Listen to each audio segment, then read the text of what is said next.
Good morning. It is January 2024, and today we're going to have Rob Swainson, former M&R employee, but very much involved in the Nipigon River and the brook trout. And so I just asked Rob to come and give us a little talk about people who were involved in that and what he did with it. So you got so much information, so up to you, Rob. There is a lot and a lot of people involved in this. It certainly wasn't a one-man show by any means. First of all, then tell me what drew you to the Nipigon? River and the river? Nipigon, Yeah, well, even getting here, I had a friend that I fished with for years. I'll steal his saying, but I wasn't born here, but I got here as quick as I could. And that really describes my my route here. I was born in Parry Sound, grew up in a little town, 240 people on Lake Rosso, town of Rosso, and I, off to university and whatnot, a couple of degrees there, and but I ended up working in Algonquin Park for 7 years, and in Algonquin I had the benefit of working with one of the best brook trout scientists in the world. His name was Jim Fraser. Just one of the finest people I've met to this day. And Jim, he literally helped me. He answered every single question. He encouraged me to continue, working in biology. And I'd wanted to be a biologist since I was probably 6 years old. My dad had been a radio operator with Lands and Forests, and I got to go in and look in the freezers of the biologists in Parry Sound, and I got hooked on that. I figured, boy, this is the way to make a living if I can work in fish and wildlife, because I loved fishing, loved hunting, playing hockey and ball, all those kinds of things, and to be able to work outdoors, I thought, this is going to be paradise. So I worked in Algonquin and went to Tweed, worked there for a couple of years, over to Sharbot Lake, and then I was on full-time in Sharbot Lake as a walleye culture specialist for the province. And but I wanted to come north and see what it was like in northern Ontario. So luckily I have a really nice wife that loves the outdoors as well and was game, and we moved up here, our young with three little girls at that time, and our youngest Anne she was just 2 weeks old when we moved here. So I came here January of to actually settle in and start work, January of 1988, and I literally jumped at the chance to get here because hearing about brook trout, fishing, well, we call them speckled trout, and right, as many people do, and to come north and work in Nipigon, I picked Nipigon because there's big water to the south, big water to the north, caribou, eagles, osprey, and of course the world's biggest brook trout, speckled trout. And I was not coming here to work on it, I was coming here to go fishing. And you can imagine the surprise when I got here and found out the brook trout were in collapse. They were literally on the verge of extinction. It was shocking to me, but the timing was perfect in that M&R across the province was writing fisheries management plans for each of the districts. And I'd worked on two of them, Algonquin and Tweed districts, before coming here. And part of that process was to hold public meetings. And so it was underway. A fellow by the name of Pat Furlong, who worked here for many years. Pat, when I arrived here, said, well, I'm going to take you to meet somebody. His name was Ray Dupuy. We met for coffee over here at the cafe, and Ray told me literally everything that he was concerned about. And Ray said, you got to do something about it. And here I am, green as grass here in the area. The last thing you want to do as a government idiot is come in here and start telling people what to do. Right. I'd been told to listen to people and particular guys that fish a lot and use the land know a heck of a lot more than some guy sitting in his office. Right. So Right. Ray, it was just so much timing. Ray just stepped up, and of course is very concerned, always has been. He told me what he thought, the problems were, and I was, all ears. I did say to Ray, it's not up to M&R to do this. Right. It's going to take everybody, and as it turned out, looking back here, that's what it took. So, we were able to. Ray indicated told me about the water level fluctuations in the river, told me about overfishing, and and described what the fishery was like. So, I got to see it firsthand. I remember the very first year being here, walking down over the hill with my daughter Mary, and she was probably that high at the time, and we went down into Gapin's pool, and I was looking at things, and I could see that the water level in the fall had been that high when the ice formed. She was able to stand right underneath it. So I could see firsthand anything that had spawned in the fall, and whitefish, lake trout, and brook trout all spawn in the fall. Anything, and in the shallows, anything that had spawned was done, because the water level had been dropped through normal operations of the river at the time. So for people who aren't really aware, just say where Gapin's pool is. Yeah, so Gapin's pool is literally just north of 1117 Bridge over the Nipigon River, essentially, in the town On the of east Nipigon. side. Yeah. On the east side of the river. Upstream. Yeah. Okay. And that Gapin's pool being named after the Gapin, Don Gapin, who owned Chalet Lodge for a number of years, developed the Muddler Mill, whole other history there as well. And then 2023-24, Gapin is still in contact with Ray Dupuy, so we still hear from him. Yeah, and and unfortunately, Dan, his son, just passed away. Right. But Ray and Don Gapin's son, Dan, were best friends growing up and fished. And I mean, So you got the history even of the river from Dan as well. And what I was going to say is the history, one of the first things that struck me was the, what am I trying to restore here? What was the fishing like? Because Ray knew it from his years on the river, but during the log drives, not many people fished through there. So up until the 70s,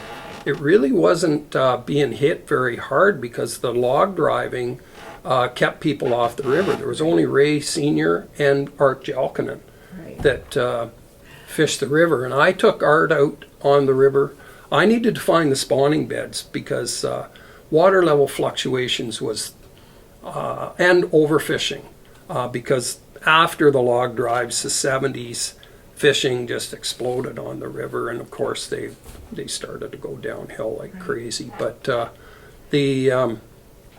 those two factors they needed to be tackled and could be tackled. Right.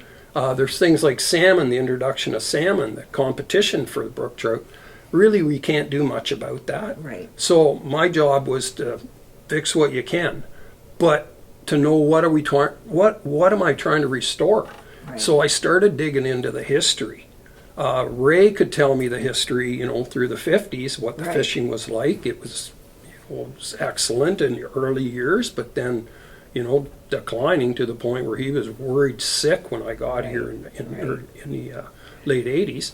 But historically, I could not believe the incredible history that, when I retired 2014, I wanted to make sure this museum reflected that history, because I had dug up heaps of papers. It's just shocking. Even shocks me today, the number of articles. This was the place to come fishing in the world. So if you ever look at my photos online, that's one of the things I was doing last night. I decided to make an album about this is why people came to Nipigon to fish. And the 60s, they were catching them in Lake Helen. And nobody goes fishing in Lake Helen now. But if you stayed at Bob Matchett's in Hillside Acres, right, or at the chalet, you fish Lake Helen. And I mean, some of the fish in those pictures, because they would always phone me, come and take a picture for the paper. Okay. There'd be 6 guys from Michigan with, 25 fish. But you're right, they did overfish lots in those days because there wasn't the limits. Right? And they are vulnerable. Brook trout are vulnerable. Right. They're very easy to catch when they're there, and they're very easy to overfish. Right. And that's one of their downfalls. I mean, as much as they're hard to catch when there's not many of them, but they're in those key locations. Right. And once that's figured out, you can literally overfish them to the point of extinction. Right. They're on the spawning beds on Lake Nipigon. There are only 60 brook trout on the spawning bed at West Bay. Oh. And we put tags on those, released them out into Lake Nipigon, and in that following year, I had 30 of those fish caught and killed, and the tags turned in. Those are just the tags that are returned to me. Right. So you picture putting 60 marked fish into the lake, that big, 100K long and 60K across, and you wouldn't expect to see a tag back. No. But half of those fish were caught, kept, and killed. Right. So that's why we had to do, had to move quickly on getting regulations reduced, because the limit at that time was 4, and any size. And so, first thing that I recommended in that fish plan was a reduction in the limits and size limits, so that you could only keep a fish after it had spawned once or twice. That's why we have the minimum size limit in place, and or recommended that. And then I went to work tackling the water level fluctuations, which was in everybody's face. In fact, when I got here, people told me that Hydro was being sneaky, in that Ontario Hydro, now OPG, they were trying to hide the water level fluctuations by doing it at night. And I didn't know any better. But I literally approached the operators and the manager at Cameron Falls to see if there's anything they could do, because it was obvious to me in the fish that spawn in the fall, they're dead. Right. No wonder we have a problem here. The manager, I'm not going to name him, but he laughed at me. He just said, essentially, go away, little boy. We're operating we're tied into grids all over North America, and nothing you're going to do is going to change this. And I saw red. That was the best. That was the best thing he could have said, because I am fairly competitive person, and I walked out of there deciding this guy's going to eat his words, and I knew I had to prove, because there's a Fisheries Act in Canada. We're fortunate; the Americans don't have that benefit, but we have an act that says said. It's been since altered a little bit by politics, but you cannot harmfully alter fish, or harmfully alter or destroy fish or fish habitat. So I had to demonstrate that those water level fluctuations were in fact harmfully affecting fish, and basically leaving the spawning beds high and dry, which now I had to find the spawning beds. Well, that's when I went back to the people again, and hockey dressing rooms, in the bars, church basements. I talked to absolutely anybody and everybody and asked everybody in town whose fishes on the river, have you ever heard of spawning in this area, have you ever seen fish late in the fall? And it was surprising that nobody could direct me to where those fish were spawning. As it turned out, Gord Ellis out of Thunder Bay, just a young pup at the time, he had some photos of fish in low water conditions spawning over in Gapin's Pool. So my goal was to go to find these fish spawning in the fall, mark those spots, go back to those spots when the river was dropped, and through normal hydro operations. As it turns out, hydro wasn't being sneaky. They were trying to just manage the river as they needed for power generation. Right. And when they do drop the river at night, it's because they're saving water to run the next morning when everybody gets up, turns on their toasters, right. The hot water goes on for showers, and there's a demand for electricity. And water power or hydro dams are their only source of instant electricity, where you can flip a switch, run it, generate electricity.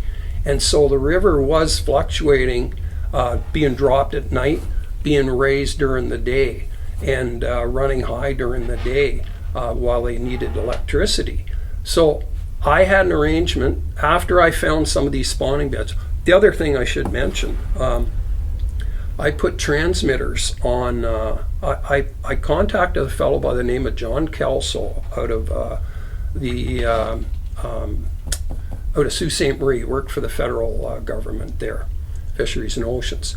And John, who actually wrote that book here, I'm looking for a copy, but John wrote the book with Demers.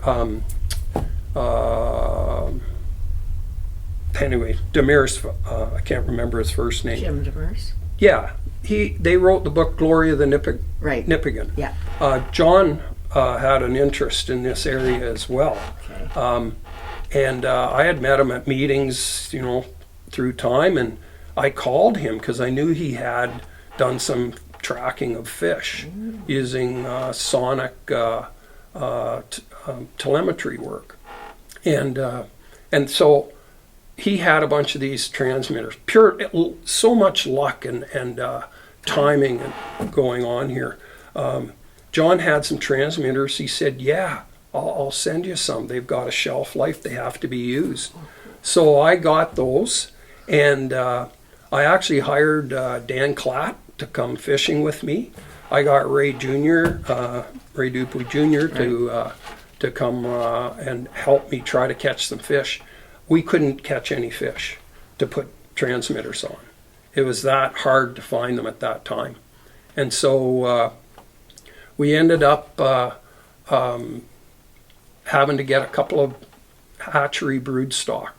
I got them. I didn't want to put these transmitters were built to go internally, but I stitched them on the back of the fish because I didn't want to disturb their innards when spawning season's on. And I sewed them on like little backpacks on the back of the fish and released them. And lo and behold, that hatchery, one of the hatchery fish took me to the spawning beds on Gapin's Pool. We followed them by we had to hold these sonic receivers in the water at that time because the signal only traveled through water. And we boated all over tracking these couple of fish, and it led me to the spawning beds. And then once I had the spawning beds, I had to triangulate to where they were because there's no GPS. And I tied ropes to trees and triangulated to where those spawning beds were. And I dove on them to map exactly where they were. And then once I knew where they were, I had Hydro contact me. Okay, just go back to your triangle. Yeah. So I was triangulating there's no way to find these in the wintertime. Like you picture going down over Gapin's Pool, that vertical bank, Right. to try to find these because hydro was dropping the water levels at night, and I had to get there. First of all, I'd proved that they were spawning beds, and like I say, I swam on them. I got in a wetsuit, and I put bricks around the. They're called reds, where a brook trout lays its eggs. They dig a depression over springs, Oh, right. groundwater springs. They lay their eggs and then they cover them up, and they incubate in those springs from the time they're laid through till about the end of January. Depends on the year, depends on groundwater temperature. But they hatch, but they don't immediately go swimming to the surface. They have a yolk sac attached to the little fry, and they swim their way up through the gravel. They got to wiggle their way up through the gravel, and they don't emerge until April. It's a long haul. They're absorbing their yolk sac. They come up, and even then they sit on the bottom for a while. Once their yolk sacs absorb totally, they swim to the surface, grab a mouthful of air, fill their swim bladders, and now they're free swimming little creatures. But that doesn't happen until April. So from, a fish that spawns middle of October, Right. they're vulnerable to water level fluctuations right through until middle of April, say. Wow. So they're really at the They're at the mercy of the the mercy river. of the river levels. Now the good thing is they're bathed in this nice groundwater is warm in the wintertime. It's cold. We think of springs as being cold, but they seek out these because they get constant temperature. So it does give them protection from the river water level fluctuations. Temperature fluctuations. But they need that nice steady constant temperature to hatch. And so anytime you drop the water level, as it turns out, I actually worked with a PhD student out of Guelph that I contacted, because I then had to prove that these fish weren't just spawning in the river, they were springs. Another whole battle. I mean, this was an all-out battle with hydro at that time. I had a PhD student come up, and in these reds that I had found, I had him work on the groundwater. And we demonstrated that these brook trout in the Nipigon River were in fact spawning in the same spots over groundwater upwellings. Hydro was arguing that it was bank storage, that when we dropped the river, it was just water percolating out. What happens though is the springs actually change locations when the river's dropped.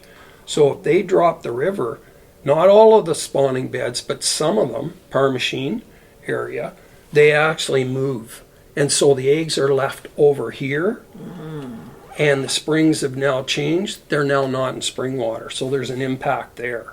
So anyway, I know I'm jumping all over on you about here. how many spawning beds do you think were involved, Rob? Yeah, so I focused on 3 areas: the back pool at Alexander Dam, Right. which was part of the original river, the Parmachine area, and Gapin's Pool here. Okay. Those were the 3 spots that I was able to locate.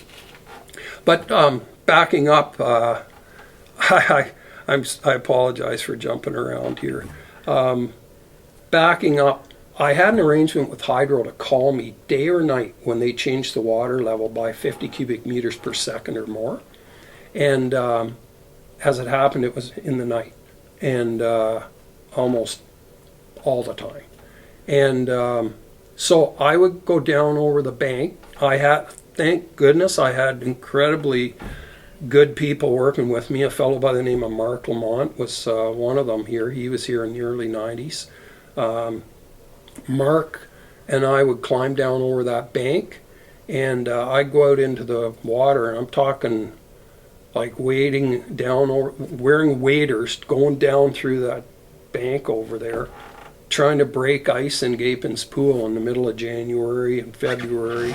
We went out on the ice at Alexander Dam and shoved a boat between us to get on the river to get downstream to Parmachine in the middle of winter because we had to find these stranded fish.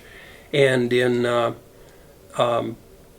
the spring of 1990, the landslide occurred on the Nipigon River. Hydro had been fluctuating the river and in places, at the upper end, we measured 8 vertical feet. It would change from day to night. And that was happening every day. And so eventually, a combination of landform, being clay, an overburden of material that the water was able to pass down to, it sheared off a huge, massive half a kilometer by half a kilometer chunk of earth, yeah. And it slid across the Nipigon River. I went there because I knew the river was down at 113 cubic meters per second, which was the minimum flow, and I thought, this is the day I'm going to get solid evidence, because I'm going to court with these guys if I have to here, and I thought we were. But that landslide, as much as it caused havoc, it put an S-turn in the Trans-Canada pipeline. It broke the fiber optics cable. It washed out a corner of the railroad. It created sediment so that you couldn't see that far in the Nipigon River, where normally you can see about 15 feet. You couldn't see that far into it because of turbidity. The mill was getting all kinds of I remember all turbidity. Those, yeah. It affected their production. The town had to move their water supply into the lagoon during that time period. Like I say, as much as backing up, I arrived there, boated down the river, and the river at Alexander Dam was like overtopping. It was flooding out, and it was supposed to be at minimum flow. So I went up to Cameron Falls Dam and to the operators, what's happening? They said, well, that's what we want to know. What's the river doing down there? It's showing like high. So I grabbed one of the operators. Oh, darn, I can't remember her name here. Of course, all the operators lived in town at that time. Right. Anyway, and we boated down the river to see what was going on. And I came around a corner. There's a wall of trees. I couldn't wrap my head around what I was looking at, because what used to be this massive river is now a wall of trees and the water's flowing into it. I didn't know there'd been a landslide at that point. And I could hear a waterfall up ahead. So we went to shore and walked through the bush to see, like, what's going on here? And there's this massive waterfall, about a 15-foot waterfall, coming where this chunk of earth was the river was washing over it and down. So as much as that caused damage and was, a terrible thing, because, the sediment on the spawning beds, the impacts to all the other people, it brought attention to it. And I had been trying to raise the alarm bells by myself. And I had one of our deputy minister tell me that in years later that was never going to get dealt with. At any given time, they have all these issues across the province, like little fires smoldering. This one burst into flame when this happened, and all of a sudden, Hydro had to do something because they knew everybody's pointing their fingers at them.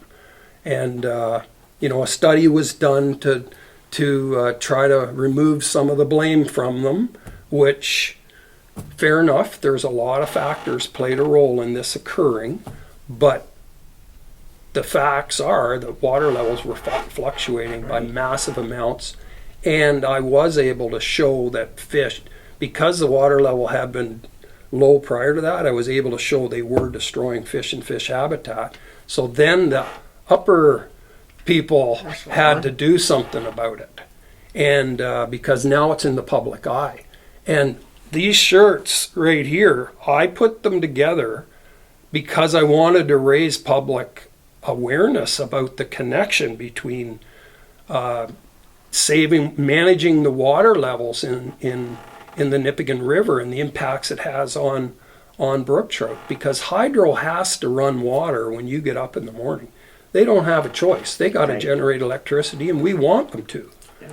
But the less electricity we use, the more flexibility there is for running those waters to protect the environment. Right. And this shirt, I couldn't sell it through the M&R, but I got our M&R hockey team to sell them as a fundraiser, and it actually did work. It put pressure on them. Gord Ellis wrote articles about the impacts of water level fluctuations. Hydro eventually had to come to the table, especially after the landslide. And we did get a water level agreement in 1990 that they agreed to a minimum flow that would protect the spawning beds that I knew of through that year. And that was precedent setting, because at that time there was no other water dam operation that in the province that had any rules in place. And as a result of that, and as a result of all the help I had from all these people, doing everything they could, this award was presented to me by the OFAH. It was a professional conservation award in the following year. But at that time, it wasn't me. Like I said when I started here, this was everybody. I mean, trying to get that water level agreement, that was huge. But also, I had to find those spawning beds. And we had to learn about movement patterns. In order for me to bring in special regulations to reduce the catch, I had to know, where do these fish travel? And so people like Ray Sr., but also Ray Jr., Ray Dupuy Jr., like I can't begin to thank him enough. The work that Ray Jr. did was incredible too. He'd take 2 weeks off of work to come and help angle for brook trout with me, to catch them so that we could put transmitters on these fish. And I also had a tagging program going where I taught fishermen how to sew tags on their own fish. Because one of the things people didn't believe at that time was that you could release a brook trout and it would survive. And so bringing in a regulation that requires people to release brook trout was just, it was blasphemy, because everybody believed they're fragile, they're going to die. Right. So by tagging your own fish and subsequently recapturing it, you can prove to yourself that they do survive if they're handled properly. And coupled with that, keeping them in the water. I had nets that lift them into the boat, into a cooler, handled them in the water. I used to kid about, it's like you running a marathon and cross the finish line and somebody grabs you and holds your head underwater. Well, a fish that's just been fought to the boat and then taken out of the water, right, that's the equivalent of you being held underwater. Right. So all of those kinds of things, people started to become a part of the whole effort, right, to restore the fish. Right. And I moved from the sew-on tags, disc tags, to these little guns that are used for clothing. They got a little T on them. And I got anglers to stick 2 of those through the fins, so the fin sticks into the back. If this is the dorsal fin here, get them through the rays, and it's just into the meat, and you turn it, and that T locks in there. And I had "Please Release Me" put on the side of the tags, and they're all numbered, so people could measure them and give me a length and a location and release that fish. And we had found that fish were being caught and released up to 4 times in the river, same fish. Back in the early years, up to half of those fish in the lower Nipigon River had been caught and released at least once. The population was small. Guys like Dave Brennan out on Lake Superior helped. Gary Lang, of course. Yeah. Those guys, they're all skeptical. They thought it was crazy, but they were able to show themselves. And having Ray Jr., Ray Sr., Pierre, even Nathan, even when he was young, he's a fishing, and he still is a fishing machine. Yeah. They all tagged fish for me, and the information gathered from that, we were able to demonstrate where the fish moved, and where we and their growth rates. And so as a result of that, I was able to learn so much that you wouldn't even be able to learn that if I was just there working at the M&R by myself. So, the buy-in from Guy Van Boudreau, for example, too, everybody jumped on board and did what they could to help. And well, let's face it, most people who live in Nipigon fish at some time on the Nipigon River. Oh, hey. They do. Yeah, and I'm literally Johnny come lately. Like I'm not going to come in here pretending. Right. So when you're doing all that talking, Rob, and all the work, when you got hired by the M&R in Nipigon, I bet they never dreamt that you were going to do what you do. And so your job description must have changed a little bit, and they were willing for you to do that? Well, that's funny you asked that. I was hired here as a district biologist. I bid on the job, interviewed, and won the competition to come here. At that time, our district was 11,000 lakes. It included Armstrong, all up through Wabakimi, up to the Ogoki River, and Lake Nipigon, and 13% of Lake Superior. We managed the commercial fishery out here as well as the commercial fishery there. I worked on moose surveys. I set the numbers for moose tags and deer, you name it. I mean, it was overwhelming for me, and so I literally, again, it's all timing. Up until that point, the district had been spending most of their time working on Onaman Lake because it was newly accessed, and they were trying to protect it from being overfished. But it was so obvious to me. I mean, Nipigon's on the fishing map of the world for its brook trout, and because we were working on that fisheries plan, it gave me the opportunity to, through public meetings, because we held many public meetings to develop that fish plan, and the public was all on board for, hey, you need to be working on brook trout, the speckled trout. Right. And there were committees struck here, you name it. So I had direction that speckled trout was number one. Okay. And, of course, having that interest and, it was, to me, it was a no-brainer. But, the ministry let me work on them, although I got a lot of heat for not doing the other stuff. I won't deny that. 1 minute left. Okay. Yeah, so... Okay, so just change a little bit. Yeah, right? So one of the programs, it's not really a change. It was, I had people fill out diaries for me. Right, I remember that. Yeah, and so if a person filled out the diary, they got a year pin, and I think we ran it for about 15 years, and it's so I could got a couple of them. Yeah, and this hat, well worn and used, was owned by Paul Jorgensen, and Paul. Rest his soul.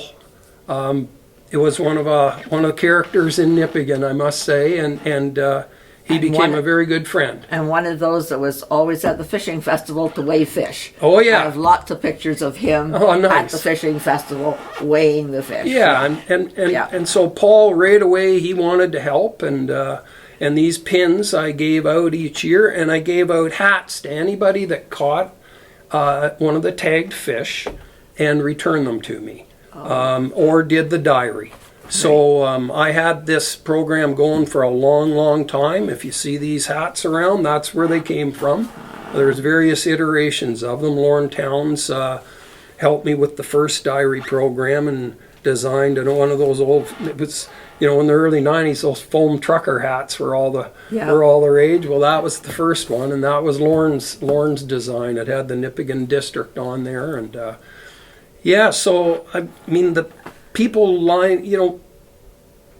even the people that were naysayers, like this isn't going to work, and there's still people that are opposed to the regulations. They offered to help because the ones that care. I wanted to hear from the people that were skeptical, because I need to know why you're skeptical, and then I'll try to address that if I can.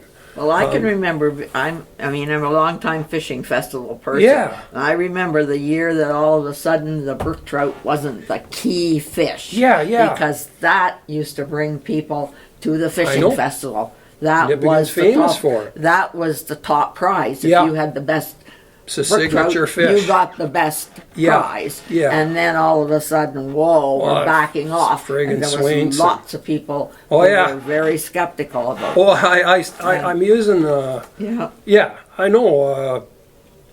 Well, if everybody likes me, I'm not doing my job. Is the way I look at it, because if I'm not putting in regulations that reduce the kill, then I'm not doing my job, because we can't keep killing these fish. And so removing the derbies attract fishing pressure that wouldn't exist otherwise. So, I talked to people before having it removed before we got it out of the derby, and I thank the people in Nipigon for doing that, because people would come from farm wide and kill brook trout that they normally wouldn't kill. And they kill the big ones that they normally wouldn't kill. And those are our spawners. So the impact was huge. And I would say, I'll buy you a lawnmower, because that might be the prize, or a barbecue. I'll buy that barbecue for you. It's worth it. Those fish are way more important to our community swimming, and it's more important to the resource swimming away than they are being hauled in here. And I'm not opposed to derbies, because fish populations that can take it, and derbies that are managed properly, it's fine. It encourages people to participate in fishing. It's social. It's great. But when a fish needs protection and help, we all have to help. And this community, that's an example of the community helping. I was just really upset when they brought it back in here recently, as was Ray Senior. To me, it's craziness. Just when we've got it coming back, it needs our help. It needs our protection well into the future, because it's going to take water. Good water management, because that whole water management plan can be improved as well. And it's going to take people continuing to live release. You cannot kill them and expect to have fish there every day. When I look at the photos that I took in those first few festivals, and you weren't here in the 60s when we had the board and everybody hung their fish all day long. And then Dave Banning and Max would pack them in the ice at night, then hang them up on the board. So by the third day, they were falling off the hooks. But I mean, when I look at that now, it's mind-boggling. And looking back, it's and the things that people did to catch a fish to win a prize. That was really sad, like filling it with rocks. I can remember them dumping out in the ditch or catching it the day before just to win a prize. So that to me was part of the festival I didn't like. But I did like the fact that we did mystery weights Yeah. Because then anybody could qualify. That's right. You didn't have to have the biggest fish That's right. to win a prize. Oh, there's a lot of ways. Yeah, Yeah. So, you enter, they pick a name, right. and So I don't know if you follow the kids one that they do now at the festival, where if they're out fishing, take a picture, release the fish, bring the picture in, and the kids can Yeah, still qualify for a prize. that's what I was so gonna that say. child is learning already that it's more important to release the fish That's right. than No, it is to. I was going to say there's many ways. Yeah. I used to in the Derby when my kids were little. I'd bring them in the cooler Right. alive. Yeah. I brought in little rainbow trout that the kids had caught, Right. so that they could enter. Right. And then we'd take it and clip the fin so you're not bringing it back tomorrow. And then we'd take it down to the river and release them. And they still do the. I'll be taking pictures, and there's kids so excited because they got a bucket. And Yeah. the fish is still alive Well, in it, and- and hopefully they go and put it back in the river. Well, and thank goodness people are appreciating Right. the resource that we have much more. I mean, this is our backyard. People travel Right. thousands of miles just to cast a line in the Nipigon River. And that's one thing about a cell phone, it's got the date and everything. Oh, so yeah. if somebody takes a photo, you know it wasn't Yeah. all over, but it's right now. And so it's documented so easily now. And that's the huge part of it. Yeah. I credit the Ontario Federation of Anglers and Hunters and Molson Big Fish Contest. They brought in a live release category. Right. Now people can take a picture on a ruler and release the fish and get credit. Yeah. That saved our fishery because this is the place where you came to Right. get big brook trout, big pike, big So lake trout. technology is really a big part of it now. It's It really helped. is. It's increased pressure in some ways because people can mark spots and Right. fish finders, but Right. in other ways that having that photo, because in what you're fishing for are memories. That's right. You're not You- fishing to eat it. And you can look around this museum and see all these terrible mounts from the 50s that are all shriveled up. And, Dave Brennan used to have one in his outhouse out here on at his place out on the bay here because they're ugly. Right. But the replicas were developed so that you could take a picture. I bought one in 1989. I caught a fish on the Nipigon. I had fished for weeks. I mean, there were so few fish. And I didn't know what I was doing, let's face it. I still don't. But I caught a nice 23 and a half inch brook trout. And my Becky was there and had Barbies in the landing net playing with Suzanne Curry. They were in the boat with me. I caught that fish, and there was a guy fly fishing on shore. He took pictures of it, and I released it. I got that mount done by a fellow in Kingston who did replicas, one of the few that did it at the time. And the reasoning was that I could bring it to all the meetings I go to and show people, you don't have to kill these fish. Right. That replica looks as good today as the day it came in. Right. Oh, cool. And hopefully through time, and I know it has, but hopefully it saved a bunch of brook trout because having that photo, having that fish, you look up at it and all the memories go back. As I just remember Becky and Suzanne being there whenever I look at that. So when you're talking that about replica. the pressure of the fish, the one that always amazes me is how can Fraser Lake maintain the fish? I know. It's just mind-boggling. It is. And that was a pike lake. Yes. Originally. Yes. It was walleye were introduced, or pickerel. And We were used to go introduced there at into our it. camp, and the Americans would trade our walleye for a pike. If we had a pike, Yeah. they would take the pike and give us one of their walleye. I can remember yeah. that. But I still am amazed. The productivity. Yes. So of that lake. it is incredible. But one of the things, and this is just me, like speculating. Right. I don't know. I've been on the lake a fair bit, but I haven't done a lot of work on it. but it has such a variety of habitat. The it's, you know, okay, and it's a big lake. Yeah, it is. With and incredibly varied habitats. It's all got tons of weeds. Yeah. A lot of weed growth. A lot of weed rock. beds. A lot of rock shoals, points. The perimeter of all. If you add all that habitat up, the productivity, which is, it's based on how much sunlight can penetrate into the water, and what's there naturally for in terms of fertility in the water. That lake has, you probably couldn't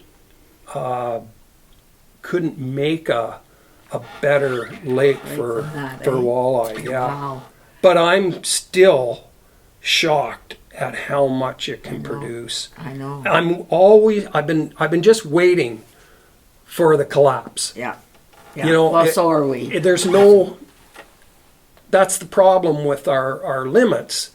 They're only, a limit of one fish per person is too much if millions of people come. That's the problem with our limits. It's why we have to change all the time as fishing pressure changes. If there was only one person fishing brook trout, have at it. It doesn't matter. Yeah. You could have a limit of 100. And of course, walleye is a food fish, so they're you- there. That's right. And I will say, unfortunately, it's well known that some people go in the morning, catch the limit, come home, go back in the evening, catch the limit again. So there are some people who abuse it. But it just is a mind-boggling to me, having had a camp there for 20-some years. Yeah, you know it much better than I. The amount of fish that would go out of there is incredible. And in terms of the enforcement, that's why it's so important to have people buy into regulations and support it. Have the knowledge to go with it, to why we're doing certain size limits, why it has to be limited. And so when there's a derby, like, it better be catch and release there for sure. But there hasn't been one for a couple of years. Yeah. Well, Hydro has their own. There's a couple of other individual groups now have a little fish derby for employees. But if the principle is to minimize, if you're setting up a derby, try to minimize the impacts. Yeah. That's really. I mean, they looked at banning derbies. Yes. I was on a committee for a few years that looked at that because the impacts can be so great. Moving fish around the lake, there's impacts from that. In the case of bass, when they're spawning, you can do a lot of damage to the bass population. But I'm So now jumping the fish around derbies on have you, changed, though, now, and it's the salmon. Everybody is and, after the big and salmon there's an now. introduced species Right. that it's too bad that it was introduced here, but it's here. Yeah. And so, there's a big limit. You can have 5 of them. Yeah. And if you want to take them out, take them out. I mean, it's a very different, they've had a big impact on our population. They spawn on the same reds. They interact with the brook trout. Okay. The young fish, they believed, when salmon were introduced into the Great Lakes, they believed that they wouldn't compete with the native species in the streams because they believed they would go in, spawn, and in the BC where they're native, they spawn, the young hatch, and they swim out to the ocean. Right. Because there's no fertility in the river system. They need the fertility of the salmon dying and in order for them for the young to live. Right. Here, our systems are different, and those salmon will stay in the river much, much longer. So they're eating machines, these salmon. I mean, they're all 4 years old, these fish. I shouldn't say all, but most are 4 years old. The 20-pounders are 4 years old. They grow so rapidly. Wow. They are eating machines. And that starts right in the river. So if you've been on the river, it looks like popcorn late summer. There's Yes. fish popping Yeah. all over the Yeah. place. Those are the salmon jumping and feeding. They're eating food that would be available to the natural fish that Oh, wow. are native species. That the only fish in the river years ago, pike, walleye, and brook trout, and whitefish. Rainbow once in a while. Well, but rainbow were introduced in the 1800s. Okay. They're a West Coast fish as well. Right. So the rainbow trout is another one of our, man's experiments. Right. That's dump fish in, and they established, and they're competition too. Right. So the whole history of fish on the Nipigon River, like there you've talked now for all that long time, but it's changed. No, but gradually changed, and it's so much history. Yeah. But like you say, people come from all over. Oh, Casey yeah. went to Scotland. She's talking to somebody, and she said, "I'm from Nipigon." He knew right away. My dream, he said, is to fish the Nipigon River. Is that and right? he's in Scotland. Yeah. But he knew that name, Well, Nipigon River. I always say Nipigon is on the fishing map of the world. Right. There isn't many other towns of, I guess we're around 1,400, 1,500 now, Yeah. on the fishing map of the world. Right.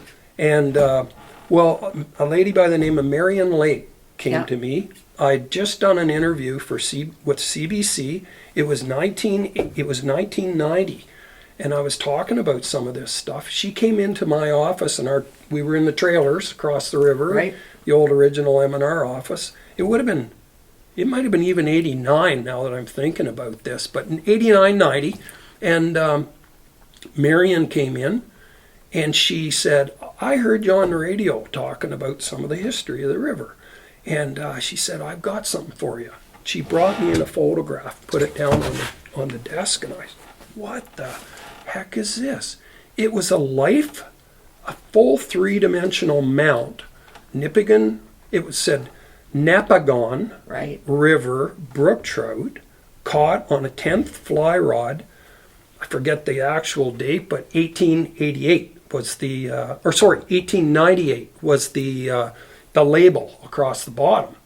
And it was in a glass case, all beautiful mounted glass case. She said, "I took this picture in a pub in Scotland." And she said, "I couldn't believe it. I walk into this pub and there it is. This centerpiece is the Nipigon, as it was called then, Right. river brook trout." So Yeah. when in my previous life there as a biologist over here, I used to get calls from people about the Nipigon River. All they wanted to do was cast a line in there. Yep. It was Yeah.